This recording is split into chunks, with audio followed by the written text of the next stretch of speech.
Hola, bienvenidos a Esquina Literaria. Soy Yolanda Miranda y les estoy compartiendo la lectura de este libro, Perfiles Criminales, de Vicente Garrido, un acercamiento a los asesinos en serie más famosos de la historia. El día de hoy vamos a dar inicio al capítulo número 14. Les recuerdo que son 15 capítulos y un epílogo y que ya estamos a punto de concluir la lectura de este libro. El capítulo 14 se llama El monstruo de Florencia y vamos a leer la pista sarda y el perfil del FBI. Capítulo 14. El monstruo de Florencia. En septiembre de 1974, en Borgo de San Lorenzo, una zona al norte de Florencia, aparecieron los cuerpos sin vida de la pareja de novios Estefanía, de 18 años, y Pascual, de 19, tiroteados por una pistola Beretta con balas Winchester serie H del calibre 22. Ambos fueron sorprendidos mientras tenían una cita amorosa en su coche. Mientras que el joven permanecía en el auto, la chica yacía unos metros fuera, desnuda, plenamente expuesta, con las piernas abiertas y los brazos en cruz. Presentaba 97 heridas, infligidas por un cuchillo, probablemente de submarinismo, de 12 o 13 centímetros de largo, formando un elaborado diseño alrededor de los pechos y la zona púbica. Su bolso se hallaba desparramado, como si el asesino hubiera estado buscando algo para llevarse. El detalle más escabroso es que Estefanía tenía incrustada en su vagina una rama de vid.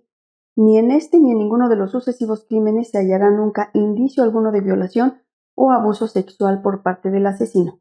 En junio de 1981, en la vía del Arrigo, a las afueras de Florencia, se encontraron los cadáveres de Carmela, de 24 años, y de su novio Giovanni, de 30.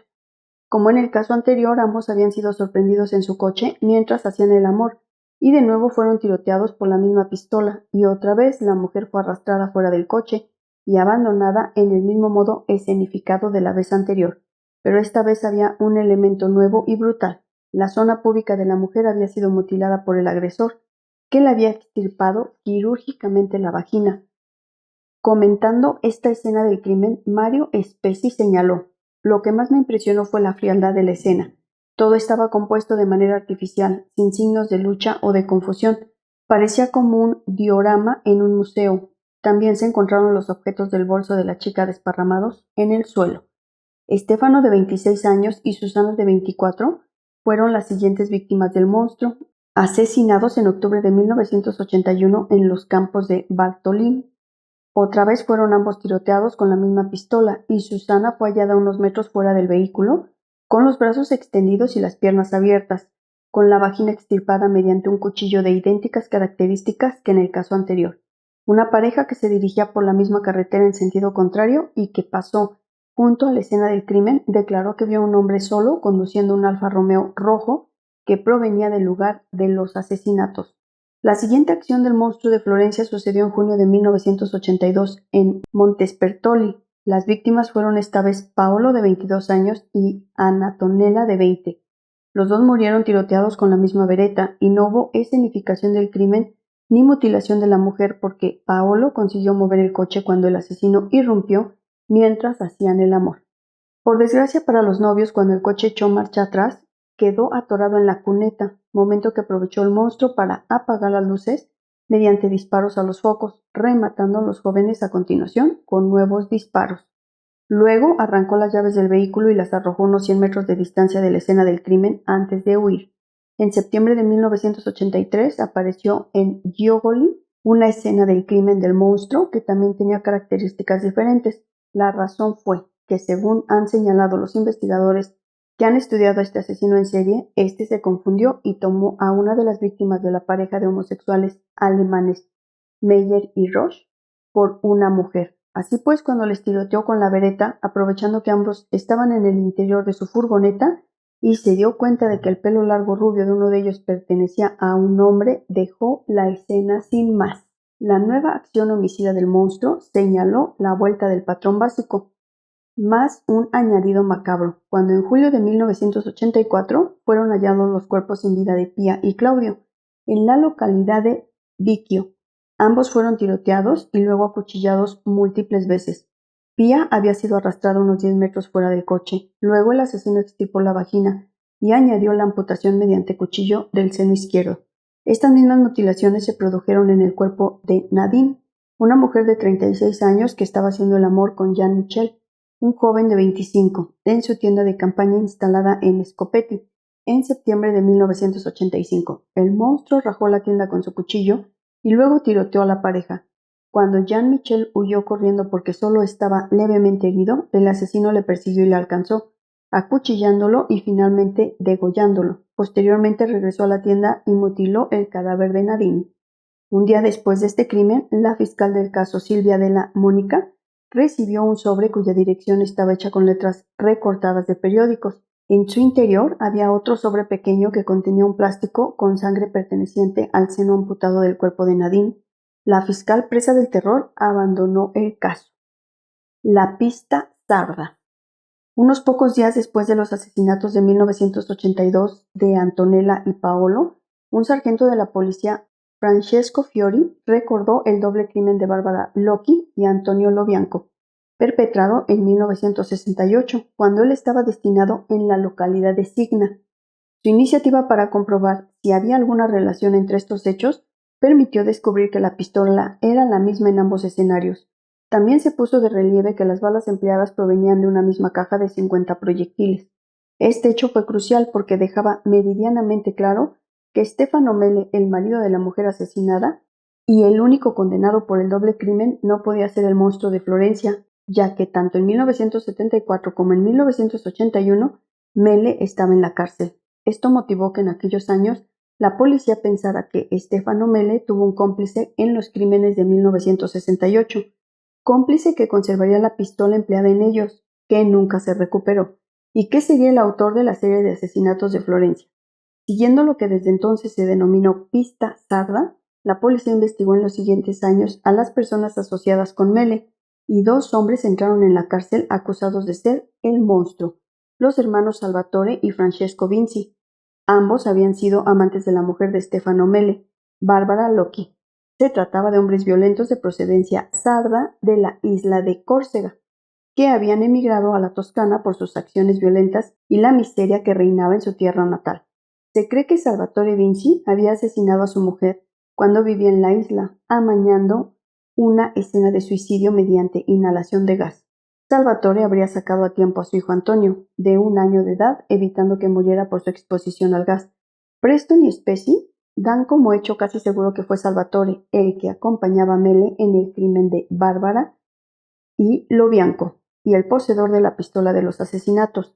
Pero lo cierto es que Stefano Mele, a pesar de que señaló en varias ocasiones como autor de las muertes de su ex mujer y su amante a Salvatore Vinci, en otras tantas veces se desdijo, debido al terror que éste le producía.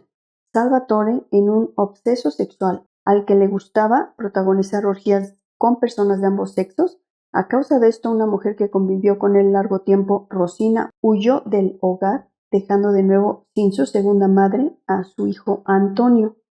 El perfil del FBI. Aunque todavía faltaban 3 años para el estreno mundial de la película El silencio de los corderos, que hiciera célebre al Departamento de Ciencias de la Conducta del FBI en Quantico, Virginia, la policía italiana recurrió en 1988 a sus servicios para el caso del monstruo de Florencia, solicitándole un perfil del asesino. El FBI accedió a colaborar con sus colegas italianos y el resultado fue un informe fechado el 2 de agosto de 1989. He aquí el resumen de su contenido de acuerdo principalmente con lo relatado y con las transcripciones literales que aparecen en el libro de Preston y Specie. Se trata de un sujeto que actúa solo, miembro de una categoría de asesinos ya conocida en los archivos del FBI. Varón solitario, sexualmente impotente, con un odio patológico hacia las mujeres que satisface sus deseos libidinosos mediante el asesinato. El monstruo elige los lugares, no las víctimas, y mata en esos lugares seleccionados que conoce bien. De hecho, como apuntaba un reportaje de la revista Time de 1986, todas las escenas de los crímenes están en la región de la Toscana, en un radio de 30 kilómetros de la ciudad de Florencia. El agresor con toda probabilidad observaba a las víctimas hasta que iniciaba alguna forma de actividad sexual. Era entonces cuando decidía atacar, con la ventaja de la sorpresa, la velocidad y el uso de un arma capaz de inmovilizar de forma instantánea. Este particular método de aproximación suele indicar un agresor que duda de su capacidad para controlar a sus víctimas, que no se siente lo bastante preparado para interactuar con sus víctimas vivas o que se siente incapaz de enfrentarse directamente a ellas. El agresor, empleando un acercamiento súbito, dispara su arma a bocajarro. En primer lugar, la dirige al varón para neutralizar así el principal riesgo para él. Una vez neutralizado, el asesino se siente lo suficientemente seguro para perpetrar su ataque contra la mujer. El uso de numerosas balas indica que el asesino desea asegurarse de que ambas víctimas estén muertas antes de iniciar la mutilación post-mortem de la mujer. Ella es el verdadero objetivo del asesino. El hombre solo representa un obstáculo que hay que eliminar. Según el informe elaborado por el FBI, el monstruo probablemente tenía antecedentes, pero solo por delitos como piromanía o pequeños hurtos. No era una persona habitualmente violenta o que cometiera previamente graves delitos de agresión. Tampoco era un violador. El asesino es una persona inepta e inmadura en cuestiones sexuales que ha tenido un escaso contacto sexual con mujeres de su edad. Explicaba que el misterioso intervalo entre los asesinatos de 1974 y de 1981 se debía a que el asesino se había ausentado de Florencia durante ese tiempo. Podría describírsele como un hombre de inteligencia normal. Probablemente terminó el bachillerato o su equivalente en el sistema educativo italiano y tiene experiencia en trabajos que requieren el uso de las manos. Más adelante decía, es posible que el agresor viviera solo en un barrio trabajador durante los años en que se produjeron los crímenes. Si no vivía solo, entonces es probable que viviera con una persona mayor, una tía o una abuela, señalaba el informe. Y en cuanto a la firma del asesino, la posesión y el ritual son muy importantes para este tipo de agresor. Eso explicaría por qué alejaba a sus víctimas mujeres unos metros del vehículo donde estaba su compañero. Su necesidad de poseer desvela su odio hacia las mujeres en general. La mutilación de los órganos sexuales de las víctimas representa la incompetencia del agresor o su resentimiento hacia las mujeres. El informe del FBI destacaba que este tipo de asesino intentaba controlar la investigación a través del contacto con la policía, haciéndose pasar por informador o escribiendo cartas anónimas. Con respecto a los recuerdos de la escena del crimen o souvenirs, el informe señalaba, el asesino se lleva esas cosas como recuerdos que le ayudan a revivir el suceso en su imaginación durante cierto tiempo, y cuando ya no los necesita los devuelve a la escena del crimen o los deja sobre la tumba de la víctima. En algunos casos el asesino engulle, por razones libidinosas, las partes corporales de la víctima para completar el acto de posesión. Uno de los apartados estaba dedicado a la carta que contenía restos de un seno de la víctima, enviada a la fiscal Silvia de la Mónica. La carta podría indicar que el agresor estaba intentando burlarse de la policía, lo que señalaría que la publicidad y la atención hacia este caso eran importantes para él y que cada vez se sentía más seguro. ¿Por qué siempre la misma pistola y las mismas balas? Se trata, a juicio del FBI, de elementos esenciales del mismo ritual, lo que probablemente iría completando por una misma ropa y accesorios empleados en la escena del crimen. El comportamiento global del agresor en la escena del crimen, incluido el uso de ciertos accesorios e instrumentos, indica que el ritual inherente a estas agresiones es tan importante para él que tiene que repetir el crimen de forma idéntica hasta que alcanza la satisfacción. El propio periodista Mario Spezzi añade un dato revelador. Cuando señala a Antonio, el hijo de Salvatore Vinci, como el probable monstruo de Florencia, los estudios sobre asesinos en series sexuales revelan historias de abandono materno y abuso sexual en la unidad familiar. La madre de nuestro hombre fue asesinada cuando él tenía 1 año. Sufrió una segunda separación traumática de una figura materna cuando el padre dejó a su novia. Y existe la posibilidad de que presenciara las extrañas actividades sexuales de su progenitor. Vivían en una casa pequeña donde su padre celebraba fiestas sexuales, a las que asistían hombres, mujeres y puede que incluso niños.